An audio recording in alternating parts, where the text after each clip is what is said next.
ইন্দোনেশিয়ার জোগজাকার্তা শহরে এক অসাধারণ দৃশ্যের সাক্ষী হয়েছিলাম। আমি গিয়েছিলাম পুরাওয়ের সাথে অ্যাম্পি থিয়েটারে, যেখানে অনুষ্ঠিত হয়েছিল রামায়ণ ব্যালেট, ভারতীয় মহাকাব্য রামায়ণ, কিন্তু তা উপস্থাপনা করা হচ্ছে জাভানিজ নৃত্য, সঙ্গীত আর স্থানীয় সংস্কৃতির মাধ্যমে। পুরো পরিবেশটাই যেন এক অন্য জগৎ নিয়ে গিয়েছিল।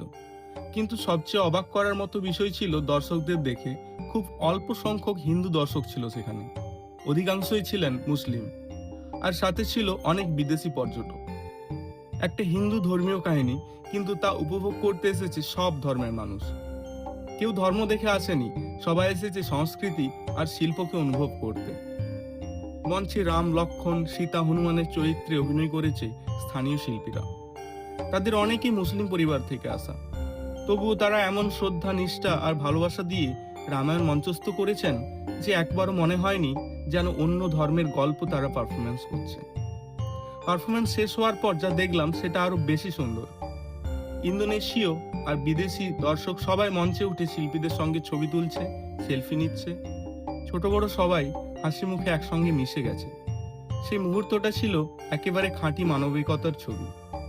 এই অভিজ্ঞতা আমাকে ভীষণভাবে নাড়া দিয়েছিল, আর সেই কারণেই এই রামনবমীর পরে আমি এই কথাগুলো শেয়ার করছি, কারণ একই সময় আমাদের দেশে থেকে এক ভিন্ন ছবি দেখা গেছে। পশ্চিমবঙ্গে রঘুনাথগঞ্জ আর জঙ্গিপুর এলাকায় রামনবমীর শোভাযাত্রা ঘিরে হিন্দু মুসলিম সংঘাতের খবর এসেছে। পাথর নিক্ষেপ, উত্তেজনা, বাহিনী মোতায়েন, এসব দৃশ্য আমরা দেখেছি।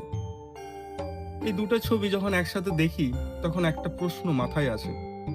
একই রামায়ণ, একই উৎসব, কোথাও সেটা মানুষকে এক করে আর কোথাও সেটা বিভাজনের কারণ হয়ে দাঁড়ায়। কিন্তু কেন? ইন্দোনেশিয়া আমাকে একটা জিনিস শিখিয়েছে, ধর্ম আলাদা হতে পারে, কিন্তু সম্মান আর সহনশীলতা থাকলে মানুষ একসাথে থাকতে পারে। ধর্ম যদি মানুষকে ভাঙে, তাহলে সেই ধর্মের আসল মূল্য কোথায় হারিয়ে যায়। আমরা যদি চাই, আমাদের দেশেও এমন পরিবেশ তৈরি করা সম্ভব, যেখানে ভিন্ন ধর্ম মানে বিভাজন নয়, বরং বৈচিত্র্য। শেষে একটা কথাই বলবো, ধর্মের চেয়ে মানুষ বড়, আর ভালোবাসার চেয়ে বড় কোনো পরিচয় নেই। আপনি যদি ইন্দোনেশিয়ার এই অসাধারণ রামায়ণ ব্যালেটটি সম্পূর্ণ অংশ এবং এর পেছনের গল্প উপভোগ করতে চান, তবে দেরি না করে এখনই ঘুরে আসুন আমার ইউটিউব চ্যানেল থেকে। পুরো রামায়ণটি দেখতে এখনই আমার চ্যানেল হজবরলতে গিয়ে দেখে আসতে পারেন।